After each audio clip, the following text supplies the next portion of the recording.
ਕਿ ਸਾਰਿਆਂ ਨੇ ਪਲਾਨ ਬਣਾ ਕੇ ਸਾਡੀ ਧੀ ਨੂੰ ਕਤਲ ਕਰ ਦਿੱਤਾ। ਹਸਪਤਾਲ ਦੀ ਡਾਕਟਰ ਸੀ, ਅੱਲਾ ਨੇ ਵੇਖੋ ਉਹਦੇ ਮੂੰਹੋਂ ਵੀ ਘਲਵਾਇਆ ਕਿ ਇਹਨੇ ਬੜੀ ਬੇਰਹਿਮੀ ਨਾਲ ਉਹਦਾ ਗਲਾ ਕੱਟਿਆ ਤੇ ਕਿਹਾ ਕਿ ਇਹ ਤੁਹਾਡੀ ਧੀ ਵਾਪਸ ਕਰ ਦਿੰਦਾ, ਇਹਨੂੰ ਗਲਾ ਨਾ ਕੱਟਦਾ। ਇਹਨੇ ਹੀ ਕੀਤਾ, ਇਹਨੂੰ ਹੁਣੇ ਹੀ ਫਾਂਸੀ। ਗਰਦਨ ਟਿਸ਼ੂ ਹਰ ਸ਼ੈ ਕੀ ਕਹਿੰਦੇ ਨੇ ਵੱਢ ਕੇ ਨਾ ਇਹ ਢੀਡ ਦੀ ਹੱਡੀ ਨਾਲ ਪਿੱਛੇ ਧੌਣ ਲੱਗ ਗਈ ਸੀ। ਉਹਨੇ ਕਿਹਾ ਐਸੇ ਜ਼ਾਲਮ ਨੂੰ ਤੇ ਫੌਰਨ ਮਾਰ ਦੇਣਾ ਚਾਹੀਦਾ, ਇਹਨੂੰ ਹੁਣੇ ही फांसी दो। अस्सलाम वालेकुम नाज़रीन, मैं हूं एडी मलक और आज से 2 साल पहले शादी के सिर्फ 6 दिन बाद दूल्हे ने अपनी नई नवेली दुल्हन को छुरियों के वार करके मौत के घाट उतार दिया था। यकीनन मैं उस मरियम की बात कर रहा हूं जिसे शादी की रात को दूल्हे ने बेदर्दी से कत्ल किया था और आज बिलाखिर उस जालिम दरिंदे को सजाए मौत की सजा अदालत की तरफ से सुनाई गई है। मेरे साथ मरियम के वालिद मौजूद हैं और जिन लोगों ने मरियम की ये स्टोरी या मरियम का वो दर्दनाक वाकया नहीं सुना तो लिंक मैंने अपनी डिस्क्रिप्शन में दिया है, आप वहां से जाकर मरियम की वो स्टोरी और मरियम की वालिदा की वो गुफ्तगू सुन सकते हैं कि किस तरह से इन जालिमों ने मिलकर उस मासूम सी बच्ची को मौत के घाट उतारा था। आज हमारे साथ मरियम के वालिद मौजूद हैं, हम इनसे जानते हैं कि 2 साल का अरसा इन जालिमों को सजा दिलवाने के लिए इन्होंने कितनी मुश्किलात का सामना किया और फिर बिलाखिर ये जालिम, ये दरिंदा आखिरकार अपने अंजाम को पहुंच चुका। लेकिन इसी के साथ एक और भी मुल्जिम था जिसको बचाने की कोशिश की जा रही थी। वो मुल्जिम जब पुलिस के साथ साजबाज करके रिहा हुआ तो उसके खिलाफ जब ट्रायल चला तो उसे लगा कि मेरे खिलाफ ये केस साबित होगा, मैं मुजरम साबित होऊंगा, तो उस शख्स ने अदालत आना ही बंद कर दिया। तो ये मुल्जिम अजीम का जो मामू था जिसने अपनी बातों के साथ इन गरीब लोगों से उनकी बच्ची का रिश्ता लिया था और फिर उस जालिम दरिंदे के साथ मिलकर उस बच्ची को शादी के 6 दिन बाद मौत के घाट उतार दिया था। वो मुल्जिम अवैस इस वक्त अदालत से मफरूर है, वो इश्तिहारी हो चुका है। मैं आप तमाम लोगों से ये गुजारिश करूंगा कि इस शख्स की जो वीडियो में आप तस्वीर देख रहे हैं इसको ज्यादा से ज्यादा वायरल कीजिएगा ताकि ये मुल्जिम पुलिस की गिरफ्त में आए और ये भी आखिरकार अपने इंजाम को पहुंचे। सारी बात इन्हीं से जानते हैं कि किस तरह से इन्होंने ट्रायल को फेस किया, मुल्जमान क्यों इनको धमकियां देते थे और बिलाखिर कैसे फिर मुल्जमान को सजाए मौत की सजा सुनाई गई। अंकल जी बहुत शुक्रिया आपका, आपने दोबारा मुझे टाइम दिया। तो मुझे बताइएगा कि ये जो अदालती मराहल थे, ये जो 2 साल का अरसा आपने अदालतों में चक्कर काटे, तो किन किन मुश्किलात का सामना आपको करना पड़ा? ਸਾਡੀ ਇਹ ਜਦੋਂ ਵੀ ਅਸੀਂ ਮਰੀਮ ਮੇਰੀ ਬੇਟੀ ਸੀ, ਆਪਣਾ ਸ਼ਾਦੀ ਨੂੰ ਇਹ 6 ਦਿਨ ਹੋਏ ਸੀ। ਸਕੇ ਚਾਚੇ ਵੱਲ ਸ਼ਾਦੀ ਕੀਤੀ ਸੀ, ਮੇਰੀ ਬੇਗਮ ਦਾ ਸਕਾ ਚਾਚਾ ਸੀ, ਉਹਦੇ ਬੇਟੇ ਨਾਲ। ਉਹਦੀ ਬੇਟੀ ਨਹੀਂ ਹੁੰਦੀ, ਉਹਦੇ ਅਜ਼ੀਮ ਉਹਦਾ ਨਾਂ ਹੈ, ਜਿਹਦੇ ਨਾਲ ਉਹਦੀ ਸ਼ਾਦੀ ਹੋਈ ਸੀ। यानी कि ਤੁਹਾਡੇ ਰਿਸ਼ਤੇਦਾਰ ਹੀ ਸੀ? ਹਾਂ, ਸਕੇ ਚਾਚੇ ਹਰੀ ਚਾਚੀ ਚਾਚਾ, ਸਕੇ ਚਾਚੀ ਚਾਚੇ ਵੱਲ ਹੋਇਆ ਸੀ, ਸ਼ਾਦੀ ਕੀਤੀ ਸੀ। ਮਰੀਮ ਦੀ ਸ਼ਾਦੀ ਨੂੰ ਇਹ 6 ਦਿਨ ਹੋਏ ਸੀ। ਉਹਨੇ ਉਹਦੀ ਬੜੀ ਬੇਰਹਿਮੀ ਨਾਲ ਉਹਦਾ ਗਲਾ ਕੱਟ ਦਿੱਤਾ ਸੀ। ਧੌਣ ਦੀ ਜਿਹੜਾ ਪੂਰਾ ਗਲਾ ਕੱਟ ਕੇ ਸਿਰਫ ਧੌਣ ਦੀ ਜਿਹੜੀ ਪਿੱਛੇ ਰੀੜ੍ਹ ਦੀ ਹੱਡੀ ਹੁੰਦੀ ਹੈ ਨਾ, ਉਹਦੇ ਨਾਲ ਗਰਦਨ ਲੱਗ ਗਈ ਸੀ। ਤੇ ਅਸੀਂ ਹਰ ਬੰਦੇ ਅੱਗੇ ਜਾ ਕੇ ਕਿ ਯਾਰ ਸਾਨੂੰ ਨਾ ਸਿਵਾਏ ਅੱਲਾ ਤੋਂ ਕੋਈ ਤਵੱਕੋ ਨਹੀਂ ਹੈਗੀ। ਜੱਜ ਨੂੰ ਵੀ ਇਹੋ ਹੀ ਗੱਲ ਕਹੀ ਸੀ, ਜਿਹੜਾ ਤਸ਼ਵੀਸ਼ੀ ਨਹੀਂ ਹੈਗਾ ਮੁਮਤਾਜ਼ ਕਾਕੜ ਸਾਹਿਬ ਸੀ ਸੁੰਦਰ ਥਾਣੇ ਦੇ, ਉਹ ਬੜੇ ਅੱਛੇ ਬੰਦੇ ਸੀ। ਉਹਨੇ ਕਿਹਾ ਬਾਬਾ ਜੀ ਤੁਸੀਂ ਫਿਕਰ ਨਾ ਕਰੋ, ਇਸ ਬੰਦੇ ਉੱਤੇ ਦਫਾ 302 ਲੱਗ ਗਈ ਅਜ਼ੀਮ ਉੱਤੇ, ਨਾਲ ਇਹਨਾਂ ਦੇ ਵਿੱਚ ਸਾਰਾ ਘਰ ਸ਼ਾਮਲ ਹੈ। ਉਹਨੇ ਕਿਹਾ ਇਹ ਸਲਾਹ ਨਾਲ ਇਹਨਾਂ ਨੇ ਕੀਤਾ ਹੈ। ਵੈਸੇ ਕੋਈ ਤੇ ਕੁਕੜੀ ਦਾ ਬੱਚਾ ਮਰ ਜੇ ਤੇ ਇੰਨਾ ਸ਼ੋਰ ਪੈਂਦਾ। 2.5 ਮਰਲੇ ਦਾ ਘਰ ਸੀ ਜਿੰਨੇ ਮੇਰੀ ਧੀ ਦਾ ਗਲਾ ਕੱਟਿਆ। 2 ਕਮਰੇ, ਇੱਕ ਕਮਰਾ ਇਸ ਪਾਸੇ, ਇੱਕ ਇਸ ਪਾਸੇ, ਵਿੱਚ ਘਰ ਲੈਟਰਿਨ। ਇਹਨੇ ਉਹ ਗਲਾ ਕੱਟ ਕੇ ਉਹਨੂੰ ਮਾਰ ਦਿੱਤਾ ਗਿਆ ਹੈ।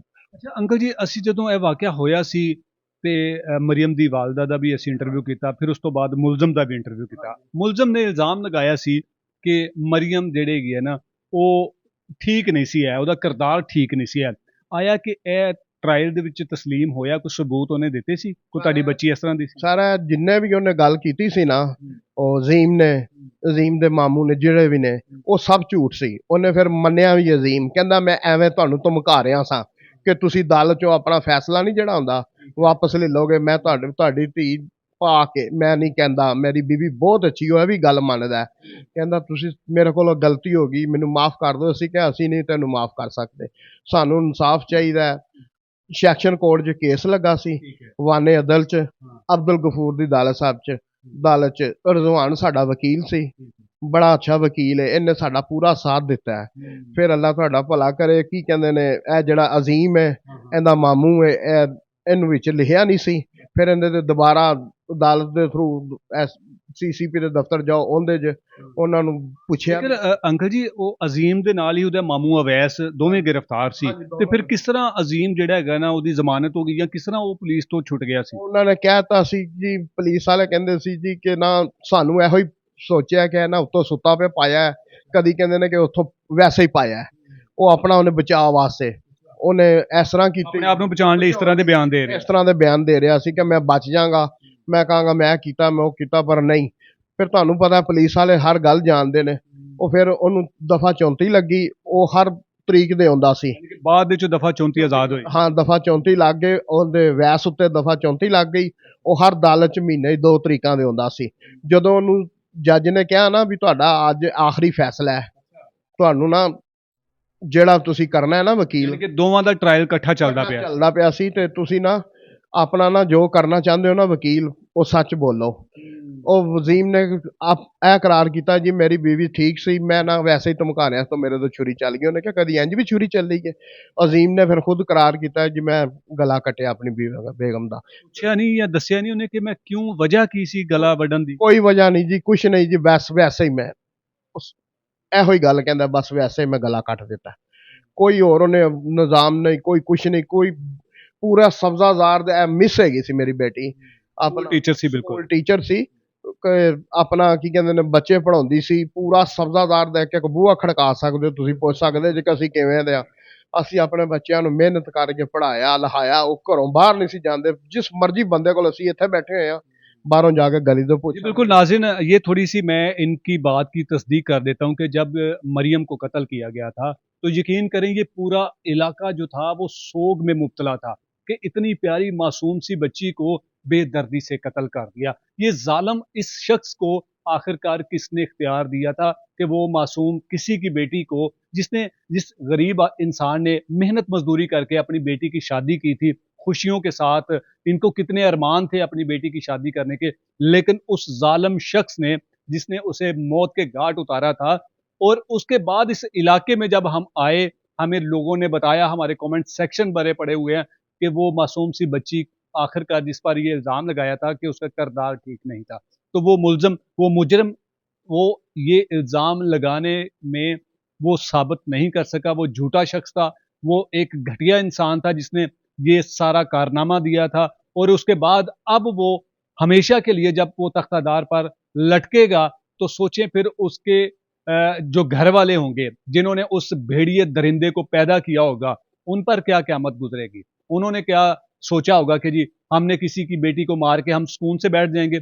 ऐसा बिल्कुल नहीं होता। अंकल जी, हमें ये भी पता चला, आप लोगों ने बताया कि हमें धमकियां भी दी जाती थी जब हम अदालत में जाते थे, तो ये धमकियां कौन देता था? ਇਹ ਭਾਈ ਨੇ ਜਦੋਂ ਵੀ ਅਦਾਲਤ ਜਾਂਦੇ ਸਾਂ ਨਾ, ਇਹ ਸਾਨੂੰ ਵੈਸ ਨਹੀਂ ਜਿਹੜਾ ਮੁੰਡਾ ਹੈਗਾ ਮਾਮੂ ਇਹਦਾ, ਇਹਨਾਂ ਨੇ ਕਹਿਣਾ, ਤੇ ਜਿਹੜੇ ਇਹਦੇ ਨਾਲ ਹੋਰ ਵੀ ਜਿਹੜੇ ਰਿਸ਼ਤੇਦਾਰ ਨਹੀਂ ਹੁੰਦੇ, ਜਿਹੜੇ ਬਦਮਾਸ਼ ਬਦਮੁਸ਼ ਲੈ ਕੇ ਆਉਂਦੇ ਸੀ, ਸਾਲਾ ਜਿਹੜਾ ਕਹਿੰਦਾ ਹੈਗਾ ਸੀ, ਉਹ ਵੀ ਕਹਿੰਦਾ ਹੁੰਦਾ ਸੀ ਇਹਨੂੰ ਛੱਡ ਦਿਓ, ਨਹੀਂ ਤੇ ਤੁਹਾਡੇ ਨਾਲ ਚੰਗਾ ਨਹੀਂ ਹੋਏਗਾ। ਮੈਂ ਕਹਿਣਾ ਯਾਰ ਤੁਸੀਂ ਜੋ ਕਰ ਸਕਦੇ ਜੇ ਕਰ ਲਓ, ਮੈਂ 24 ਘੰਟੇ ਇੱਥੇ ਹੀ ਰਕਸ਼ਾ ਚਲਾਉਣਾ ਵਾ, ਮੈਂ ਰਕਸ਼ਾ ਚਲਾਉਣਾ CNG। ਮੈਂ ਕਿਹਾ ਵੀ ਜਦੋਂ ਤੁਹਾਡਾ ਦਿਲ ਲੱਗਦਾ ਮੈਨੂੰ ਮਾਰ ਦੇਣਾ, ਪਰ ਅਸੀਂ ਆਪਣਾ ਫੈਸਲਾ ਨਹੀਂ ਬਦਲਣਾ, ਅਸੀਂ ਇਹਨੂੰ ਸਜ਼ਾ ਦਿਵਾਉਣੀ ਹੈ ਇਨਸ਼ਾਅੱਲਾ ਤਾਲਾ, ਅੱਲਾ ਦੇ ਹੁਕਮ ਨਾਲ ਦਿੱਤੀ ਹੈ ਅੱਲਾ ਤਾਲਾ ਨੇ। ਅਸੀਂ ਮਰੀਮ ਨਵਾਜ਼ ਅੱਗੇ ਅਪੀਲ ਕਰਨੇ ਆ, ਜਿਹੜਾ ਵੀ ਇਹ ਕੋਈ ਕਿਹੜਾ ਮਰਜ਼ੀ ਪਾਰਟੀ ਦਾ ਬੰਦਾ ਹੈ, ਇਹਨੂੰ ਅਸੀਂ ਚਾਹੁੰਦੇ ਹਾਂ ਕਿ ਜਿਵੇਂ ਇਹਨੇ ਸਾਡੀ ਧੀ ਨੂੰ ਗਲਾ ਕੱਟਿਆ ਹੈ ਨਾ, ਉਸੇ ਤਰ੍ਹਾਂ ਇਨਸ਼ਾਅੱਲਾ ਤਾਲਾ ਅੱਲਾ ਦੇ ਹੁਕਮ ਨਾਲ ਇਹਨੂੰ ਫਾਂਸੀ ਜਿਹੜੀ ਹੈ ਨਾ ਸਰੇਆਮ ਜਾ ਕੇ ਨਾ, मैं तो कहना चबुर्जी चौक या यादगार जे जाके इन्हू फांसी लाओ।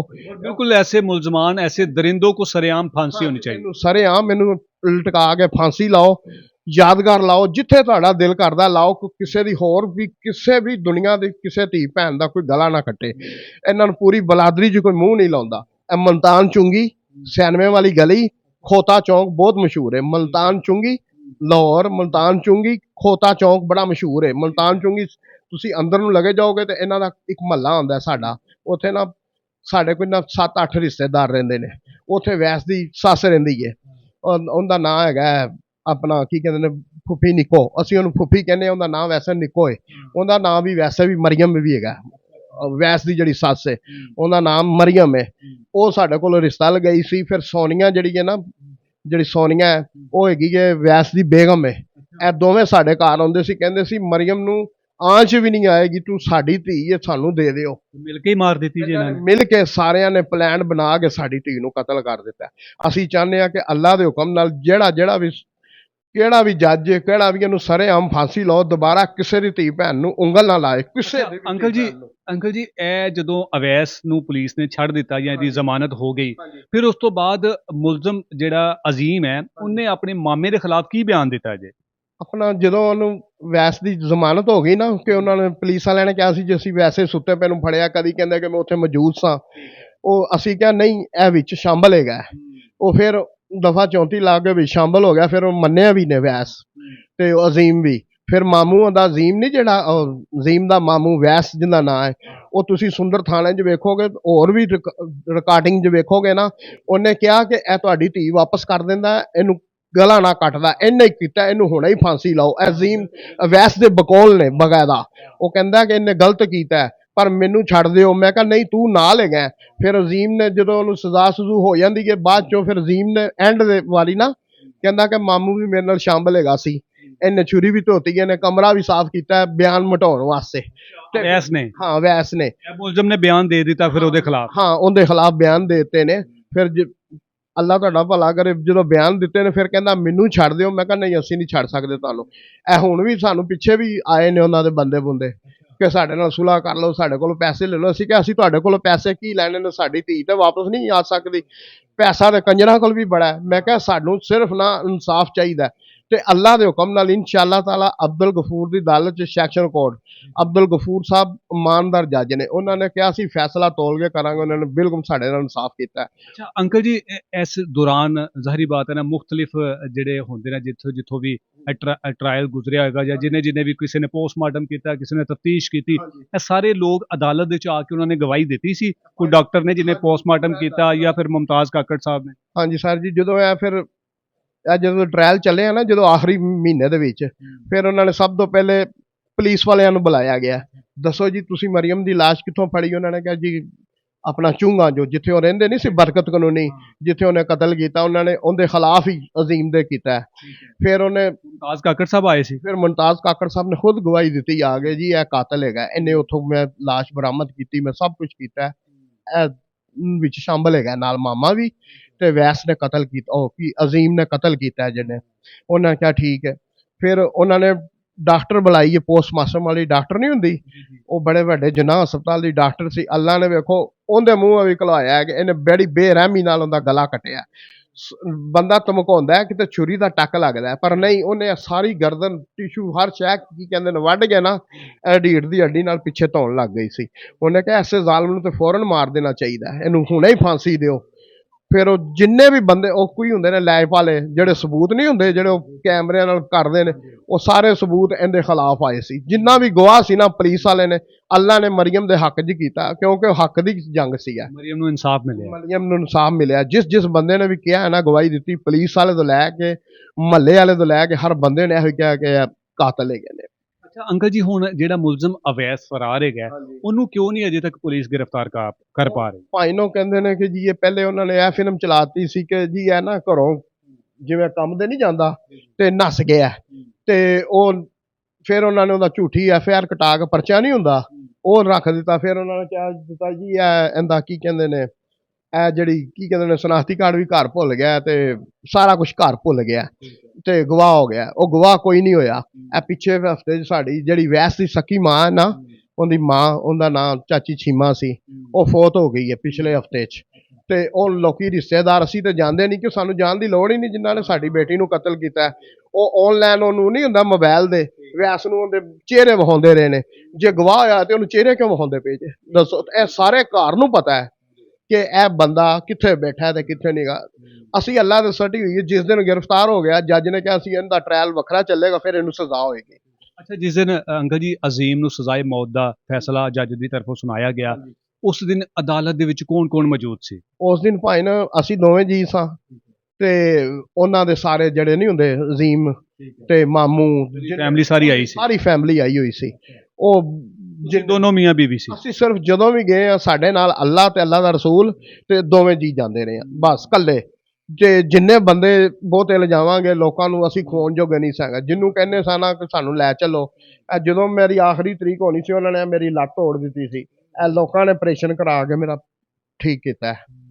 ਮੈਂ ਰਕਸ਼ਾ ਡਰਾਈਵਰ ਆ, ਜਿਹੜਾ ਕਿ 1500 ਕਮਾਉਣਾ, ਆਪਣੇ ਘਰ ਦਾ ਨਿਜ਼ਾਮ ਚਲਾਉਣਾ, ਤੇ ਉਹ ਫਰਾਰ ਹੈਗਾ, ਇਸ਼ਤਿਹਾਰੀ ਹੈਗਾ, ਤੇ ਜਿਹਨੂੰ ਵੀ ਕਿਸੇ ਨੂੰ ਵੇਖੇ ਤੇ ਸਗੋਂ ਪੁਲਿਸ ਨੂੰ ਕਾਲ ਕਰੇ, ਤੁਹਾਡੀ ਮਿਹਰਬਾਨੀ ਬਸ। ਅੱਛਾ, ਫੈਸਲਾ ਜਦੋਂ ਜੱਜ ਨੇ ਸੁਣਾਇਆ ਕਿ ਮੁਲਜ਼ਮ ਅਜ਼ੀਮ ਹਾਂਜੀ, ਇਹਨੂੰ ਸਜ਼ਾਏ ਮੌਤ ਦਾ ਹੁਕਮ ਹੈ, ਜਾਂ ਫਿਰ ਇਹਨਾਂ ਦੇ ਕੀ ਤਾਸਰਾਤ ਸੀ? ਇਹਦੇ ਤਾਸਰਾਤ ਭਾਈ ਨੇ ਇਹੋ ਹੀ ਕਹਿੰਦੇ ਸੀ ਕਿ ਸਾਨੂੰ ਮਾਫ ਕਰ ਦਿਓ, ਸਾਡੇ ਤੋਂ ਗਲਤੀ ਹੋ ਗਈ ਬਸ। ਤੇ ਲੋਕੀ ਜਿੰਨੇ ਵੀ ਸਾਡੀ ਬਲਾਦਰੀ ਦੇ ਬੰਦੇ ਨਹੀਂ ਹੈਗੇ, ਜਿਹੜੇ ਚਾਚੇ ਬਾਬੇ ਨੇ, ਉਹ ਕਹਿੰਦੇ ਨੇ ਤੁਸੀਂ ਇਹਨੂੰ ਕੋਈ ਆਮ ਗੱਲ ਸਮਝਦੇ ਪਏ ਜੇ, ਤੁਹਾਨੂੰ ਤੇ ਕਿਸੇ ਨੇ ਮੂੰਹ ਨਹੀਂ ਲਾਉਣਾ। ਉਹਨਾਂ ਨੇ ਬਸ ਇਹੋ ਹੀ ਮਾਫੀ ਕਰ ਦੇ, ਸਾਡੇ ਤੋਂ ਪੈਸੇ ਲੈ ਲਓ, ਸਾਨੂੰ ਇੰਜ ਨਹੀਂ ਤੇ ਤੁਹਾਨੂੰ ਇੰਜ ਕਰ ਦਾਂਗੇ। ਅਸੀਂ ਆਈਏ ਵੀ ਤਿੱਕਰ ਵੀ ਸਾਨੂੰ ਤੜੀਆਂ ਲੱਗਦੀਆਂ ਨੇ, ਅਸੀਂ ਅਪੀਲ ਕੀਤੀ ਹੋਈ ਹੈ, ਅਸੀਂ ਫਲਾਣੇ ਜੱਜ ਨੂੰ ਕਿਹਾ ਉਹ ਸਾਡੀ ਅਪੀਲ ਮਨਜ਼ੂਰ ਹੋ ਜਾਏਗੀ, ਕੱਲ ਪਰਸੋਂ ਬਾਹਰ ਆ ਜਾਏਗਾ। ਅਸੀਂ ਕਿਹਾ ਯਾਰ ਤੁਹਾਡੇ ਕੋਲ ਜੋ ਹੁੰਦਾ ਕਰ ਲਓ, ਸਾਡੇ ਨਾਲ ਅੱਲਾ है बस इंशाल्लाह ताला। ये देखें नाजरीन, ये इंतहाई गरीब इंसान है, रिक्शा ड्राइवर हैं और टांग भी इनकी जो है ना वो फ्रैक्चर है। यकीन करें जब हम इस कमरे में आ रहे थे सीढ़ियाँ चढ़कर, तो इन्होंने कम से कम 10 मिनट लगाए होंगे सीढ़ियाँ चढ़ते चढ़ते। तो सोचें 2 साल का जो अरसा था इस घर से अदालत तक, अदालत से फिर पुलिस स्टेशन, कभी इस तरफ दफ्तर कभी उस दफ्तर, अपनी बेटी को इंसाफ दिलाने के लिए। बिलाखिर अल्लाह ताला ने इनकी मेहनत को रायगान नहीं किया, और इनके साथ जो कुछ अच्छे लोग, जो इनके लॉयर, जो इनके वकील थे, उन्होंने भी बड़ा मुखलसाना अंदाज और बड़े अच्छे तरीके से इनके केस को बड़ी बरीक बीनी के साथ स्टडी किया, उसको देखा। जहाँ जहाँ पर किसी ने मैनिपुलेट किया था वो गलतियां उन्होंने पकड़ी, और फिर मुल्ज़म के खिलाफ एक स्ट्रॉन्ग किस्म का जो केस है ना, उस ट्रायल को बड़े अच्छे अंदाज में और ज़बरदस्त अंदाज में उन्होंने फाइट किया। मैं अप्रिशिएट करता हूँ इनकी लीगल टीम को, इनके वकील को, जिन्होंने इन गरीब ख़ानदान को, इनकी मासूम बेटी को, जिसको सिर्फ 6 दिन बाद इस जालिम दरिंदे ने मौत के घाट उतार दिया था, उसको सजाए मौत की सज़ा दिलाने में कामयाब हुए हैं। हमारी आपसे गुजारिश है, ये वीडियो आपके सामने लाने का मकसद सिर्फ ये था कि जो लोग अब मरियम की वालिदा का मौक़िफ़ सुन रहे थे और वो बार बार कह रहे थे कि हमें इस केस के फैसला, जो भी इस केस का फैसला हुआ है उसके बारे में बताया जाए कि क्या मरियम को इंसाफ मिला, या फिर इस मुल्क में अदालती निज़ाम जिस तरह से मफलूज हो चुका है, इंसाफ मिलना नामुमकिन हो चुका है, क्या इस बच्ची को इंसाफ मिला। मैं उन तमाम वालिदैन को गुजारिश करूंगा कि अपनी बेटियों की शादी करने से पहले 1000 बार सोच लिया करें, कहीं ऐसा ना हो कि कोई ऐसा दरिंदा आपकी बेटी को ज़िबा कर दे और फिर मुस्कुरा मुस्कुरा कर ये इल्ज़ाम लगाए कि ये लड़की ठीक नहीं थी।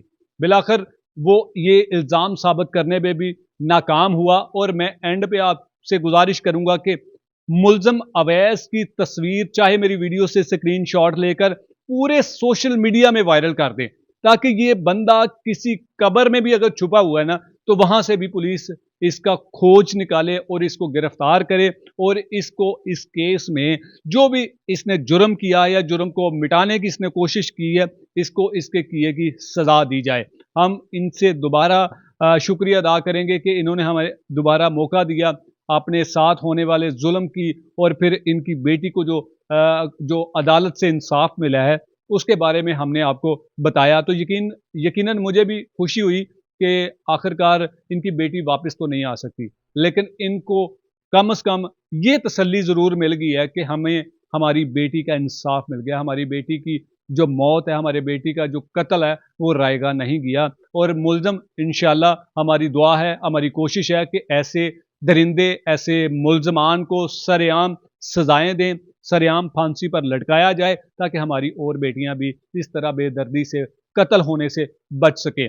हम अगली वीडियो में आपकी मुलाकात इनके वकील से भी करवाएंगे कि उन्होंने जब इस केस को अपनी तहवील में लिया और उस पर जब उन्होंने एफर्ट की, تو ان کو کیا کیا مشکلات کا سامنا کرنا پڑا، اور پھر بالآخر انہیں کامیابی ملی اور انہوں نے یہ کیس جیتنے میں وہ کامیاب ہو سکے۔